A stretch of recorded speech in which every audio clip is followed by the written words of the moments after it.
Hey, it's November. There's only 2 months left in 2021, which is pretty wild, and I didn't do a Blu-ray haul back in September, so we're gonna do a pretty big little Blu-ray haul for the months of September and October together.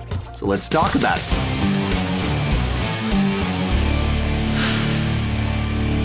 Hi, my name is Sean, and I love to talk about movies and TV way too much, and today we are talking about the movies and toys that I bought over the last couple of months. Be sure to join me down below in the comment section. Let me know what's the coolest stuff you got over the last couple of months. Also, if you aren't aware, on my family vlog channel, I do fan mail openings and people send me a lot of movies over there. And because they started sending me so many movies, I stopped including them in my Blu-ray haul videos because it was just too much to have combine them all together, and it was kind of doubling up on the content. But if you want to check that content out and the other movies that people sent me and kind of my commentary on some of them, you can check those out right up here for that specific channel. With that said, let's go ahead and get started. First up, The Shining. So as of the day I'm recording this, 2 days ago, I put out this year's 31 on 31, where we had 31 different horror movies in the possession genre that I ranked together, as well as with the guys from the Odd Top stream, kind of joined them for their series. And so as part of that, I needed to watch through The Shining, one of the movies on that list. So bought the 4K for it in preparation for that. I've never been like the biggest fan of The Shining, but I respect it for what it is. And so then was sure to check that, get that one out, watch it one more time in the best quality that I could. And so picked up in 4K. Then we have Arrival. Last week we did a ranking of the Denis Villeneuve films, so watched through his Hollywood films. I just ran out of time. I couldn't get to his Canadian stuff, his French films, or French language films, but watched those ones from Hollywood. And so picked up Arrival in the process so that I could do that. And I hadn't seen that one since I believe it was in the theater, so it was nice to kind of play catch up with it. Next up, we've got F9, the director's cut. And as you can tell, I haven't opened it and watched it just yet because I was just so slammed, so swamped in October watching all the movies for the 31 on 31, the Denis Villeneuve ranking, my Edgar Wright ranking, the Bond ranking, Halloween ranking. It was like 75 movies I had to watch for like 4 videos. And so I didn't have time to kind of check some stuff out. So I have the director's cut for it, and it's in Steelbook. It's got a nice, fancy case, all the special features and everything. I just haven't had time to sit down and see what amazing stuff did I miss out on in the theatrical cut. I'm guessing it's probably not all that interesting, and director's cut is just more of a marketing gimmick, and they threw in some filler scenes. But we'll find out soon enough. Then we have Grand Budapest Hotel, a movie that I bought to do a Wes Anderson ranking, and then unfortunately, because the month was so slammed with so many movies I had to watch, something had to give. And so I watched a few Wes Anderson films in preparation for a Wes Anderson ranking, and then I just had to throw in the towel. It was a kind of a combination of things. One of them being I needed to get all these movies watched, and there was no possible. It was going to be 85 movies because Wes Anderson has 10 movies, and so it's 85 movies to get watched. And I got to the point in time where it's like, okay, do I have time to watch these 10 more movies? Go to the theater and watch The French Dispatch? I don't think I do. Something has to give, and I think this is the one that I'm feeling has the least interest from my fans, and compared to how much effort it would take to get it done.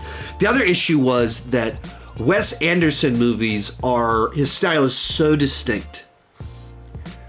It's a little bit like eating the same meal 3 times per day. Same exact food 3 times per day for a week straight. And that takes a lot of willpower to do that. When you're in the middle of a month where you've watched all the Bond movies, all the Halloween movies, 31 horror movies you got to watch, Denis Villeneuve, Edgar Wright, you're doing a lot of intense stuff.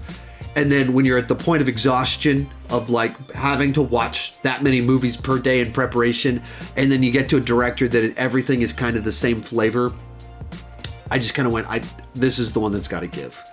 Even as I was trying to write notes for the 3-4 I did watch, I was like, I'm writing the same. It's quirky, weird characters, hyper real.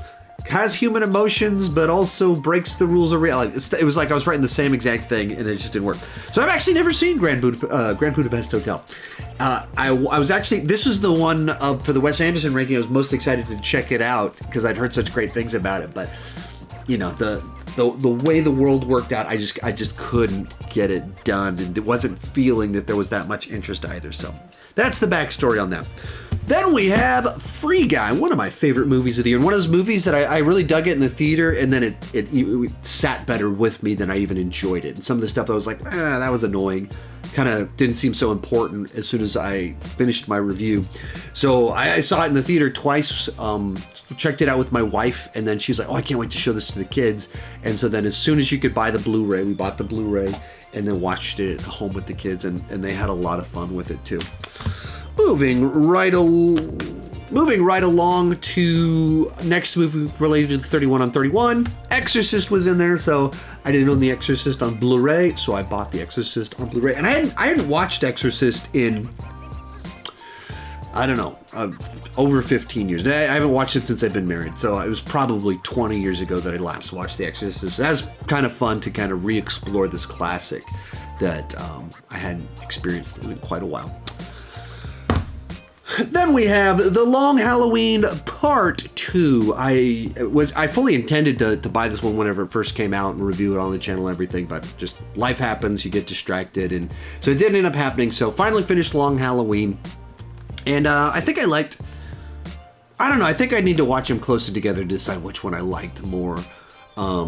This one I think suffered a bit more from being parts 1 and 2 not being released together.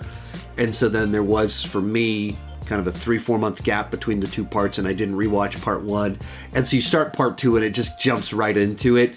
And so even having seen part 1, having read the whole thing, it still, as a film in and of itself, just kind of felt jarring to just jump right into it and just picks up without catching up on anything.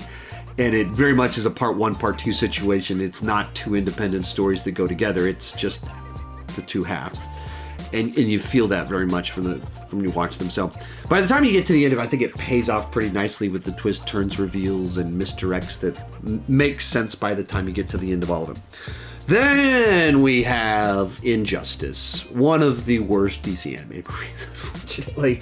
As I picked this one up a couple days ago, I was like, I gotta check that one out. I got the video games. The story's kind of interesting, but I hadn't heard great things about it. That almost made me more interested, and I watched it, and I was like, okay, yeah, that's not as good as it should be. There's some pretty big problems with this film. So it just does, instead of trusting the main conflict of Superman goes a little bit crazy, and so Justice League splits in two, half going with him, half going with Batman, and then they butt heads over their differing opinions on governing, or policing, not governing, policing. That's a story in of itself that I think can carry the weight of everything, and it just does so many weird things, including ghosts, which is not a good idea to put in a movie like that. We have Blair Witch, another movie involved in the 31 on 31. Another one I also hadn't seen in about 20 years. It was kind of fun to rewatch this movie that was a gigantic deal back in the day, and I enjoyed it then, and I enjoyed it again when I rewatched it now. Then also 31 on 31 picks, the Insidious, what we got, 3 and 4 is what we have here.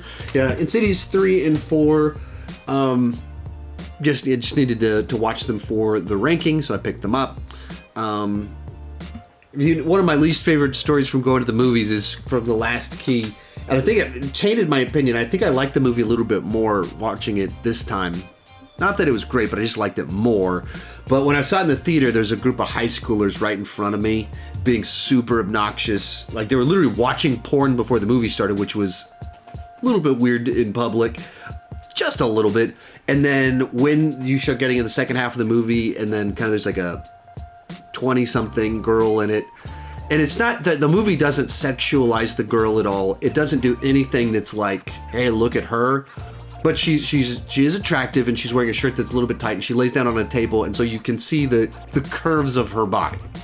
But it's not, the movie is not sexualizing her at all. It's not doing anything to try and entice in that manner. Immature high school boys in front of me decide that this is the opportunity for all of them to be hilarious. So every time this girl appears on screen, they start playing this meme that I couldn't figure out what it was at first, and it was something vulgar, crass, and I mean, it's just, it highly distracted my experience watching this. So I liked the movie more this go around because I could appreciate some of the positives about it, but it still wasn't great. Last one that we bought was In the Heights. Every year, my wife finds some musical that she just falls in love with. So whatever day it first dropped on HBO Max, I went and saw some other movie at the theater, come home, and my wife was sitting at home watching In the Heights. And I'm like, oh, I guess it came out. She's like, yeah, I've been waiting for it to come out. It was on HBO Max, so I watched it. And then she watched it like every day until it dropped off HBO Max. She was like, when can we buy this? So as soon as she could buy it on Blu-ray, she did. Couple more things of note in here. First one, I didn't actually buy this one, but Sony Home Entertainment sent me the 5-disc Underworld 4K collection, and it is a cool set. And so since the studio decided to send this one to me, I want to make sure I mention it a second time. It came out, I believe, on the 26th, last Tuesday. I'm filming this on Tuesday, so it came out 1 week ago today, and it's all 5 movies in 4K, full set of special features. It has the Underworld shorts, and then it's all in this collector's case that is appropriately sized, so it can fit on a shelf with your other Blu-rays. That thing goes crazy if you put it on the wrong setting. It like when you guys see it like that and it starts flickering, it doesn't flicker in real life. It's actually slowly transitioning, but for whatever reason, the way the camera picks it up, it flickers, which is, it's interesting because it does not look like that in real life. But anyway, so I just want to let you know about this one since they sent it to me. It's a very cool set, and probably start checking those out because my wife likes movies where Kate Beckinsale shoots people with machine guns and vampire mythology. Final one, I picked up this bad boy right here, the Doctor Strange Supreme from What If. I needed a Doctor Strange for my toy shelves up there, so saw this bad guy on the Amazon and bought it. I almost got Zombie Captain America a couple days early. I went to Best Buy. And I actually left a couple things out. I bought a couple video games too. I got a PlayStation 5. I got Deathloop for it, and I got the Guardians of the Galaxy game. They're downstairs though, so I did get those. So when I was buying Guardians of the Galaxy, they had the zombie Captain America, and I went to check it out, and they wouldn't sell it to me because it wasn't supposed to be on the shelf yet. Like they stocked it 3 days early or something like that. So I almost got Zombie Captain America. But anyway, I've got Deathloop. I have a PlayStation 5, and I have Guardians of the Galaxy. But because I got the PlayStation right as the crazy busy season started for all those movies I had to watch, I didn't have time to play anything. So I got Deathloop right when I bought it, but I've only played it for about an hour. And then I bought Guardians of the Galaxy the day it came out, Tuesday, and I've only played it for about an hour. So now that I'm in November and life has slowed down, I can actually start to enjoy some of this stuff a little bit more.